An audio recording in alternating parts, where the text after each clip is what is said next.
Hello everyone, welcome back to my channel. In this video, I will continue with my childhood cancer story. If you haven't watched the first part, I will link the video somewhere here. You can watch that first and come back to this video. In this video, I will talk about my bone cancer treatment, right from my chemotherapy all the way to my surgery and everything in between. But again, before I start, I would like to request everyone watching this to kindly understand that there are over 200 types of cancers, which comes with different types of signs and symptoms. Even if two individuals have the same kind of cancer, they might have a unique combination of genetic changes. So their cancer's behavior and response to the treatment will vary from person to person. The cancer treatment is also tailored for each patient according to their medical needs and requirements and limitations. So please do not go to Google or me for medical advice. If you think something is wrong, you should definitely go see a doctor. As I will be talking about my treatment today, I really need to tell you that my mother took some really difficult decisions in order to save my life. Luckily, they worked for me, but those same options might not work for someone else going through a similar situation like me, or what worked for someone else might have not worked for me. So if you are a primary caretaker, a parent or a guardian to a minor, and you have to take such difficult medical decisions for them, I would request you to please consult with your doctor and don't hesitate asking questions. Take decisions accordingly and do what's best for them. But at the same time, I would wish for no parent to be in such a position ever. Having said that, in my last video, I told you how I was diagnosed with high-grade osteosarcoma in my left femur bone. After my diagnosis, my case was shifted to the pediatric oncology department in CMC Vellore. Osteosarcoma was fairly rare and very difficult to treat at that time, so the doctors clearly told my parents that I might not have that much time to live, that I might live for less than a year or so. So the doctors gave my parents a choice to either go ahead with the treatment or let me live without the medical sufferings. Even going ahead with the treatment would still mean that I had a slim chance to survive it. Now, the doctors did not want to give my parents any false hope, which is understandable. They were just doing their job. But I can only imagine how hard it must have been for them to hear all that about their child. It's sad.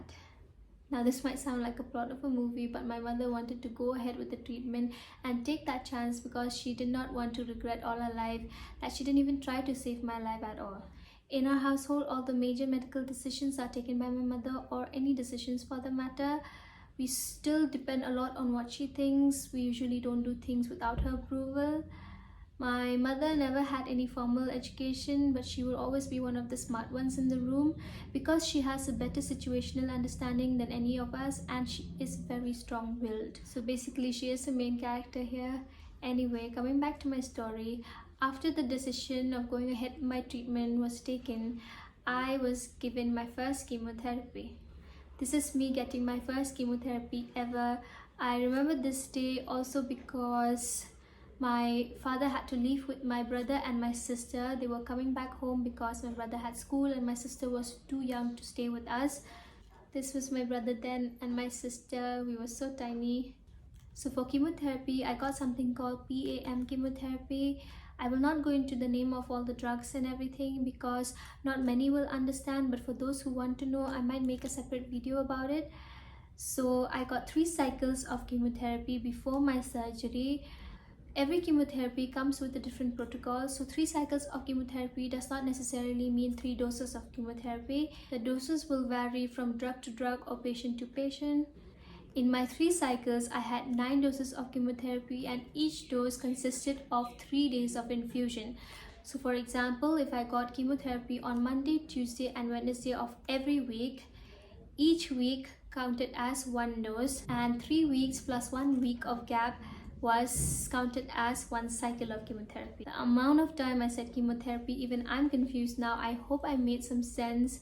So yeah, all of that chemotherapy was too much for my tiny structure, or for anyone for that matter. So all those 3 days of infusion, I would not eat anything or drink water, but I still threw up more than 20 times a day. One of the chemo drug was red in color, and I remember telling my mom, please tell them not to give me those red thing, which in my language sounded like "Ong si iki wat ai to basaw basaw." For a while, I did not want to drink anything that was red in color because it reminded me so much of chemo.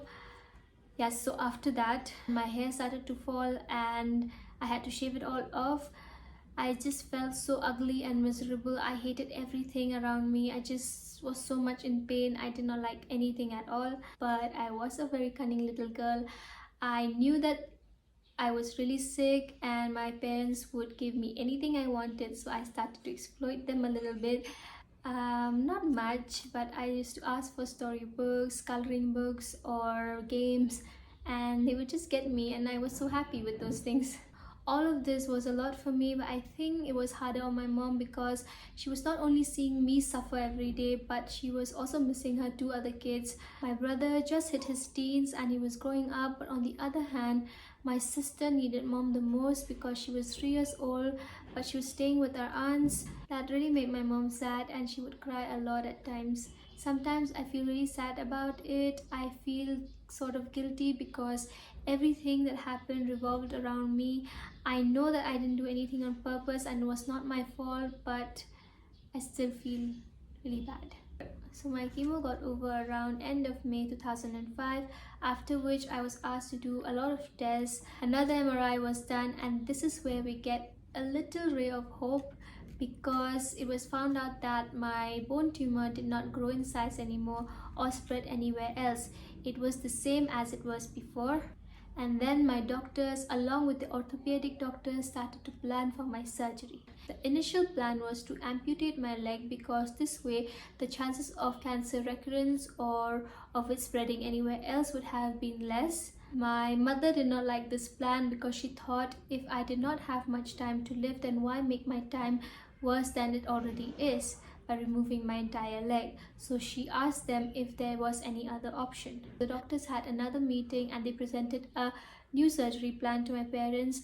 Now in this case, they would remove my entire femur bone, replace it with an artificial prosthetic bone. That way they can conserve my leg and also get rid of the affected bone.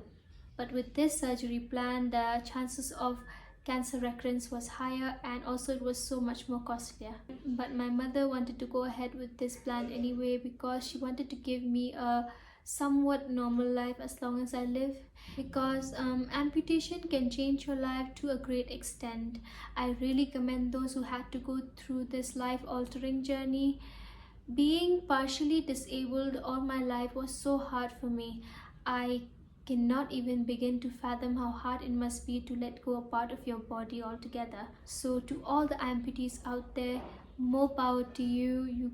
You are amazing. So yes, this is how a total femur bone replacement surgery was planned for me. We had to wait for an entire month for my prosthetic bone to come all the way from Germany to India. On the month of June, my prosthetic bone arrives, and I had my first major surgery on 4th of July 2005. So yes, this is all about my cancer treatment and how my surgery was planned. In my next video, I will talk about my post-surgery recovery and complication, which was caused by my own stupidity. There is still a lot to the story, but there will be a happy ending. So do subscribe to my channel and join me on this journey. Let's empower each other to overcome any obstacles and live our best lives while we can. Thank you for watching. I will see you in the next video.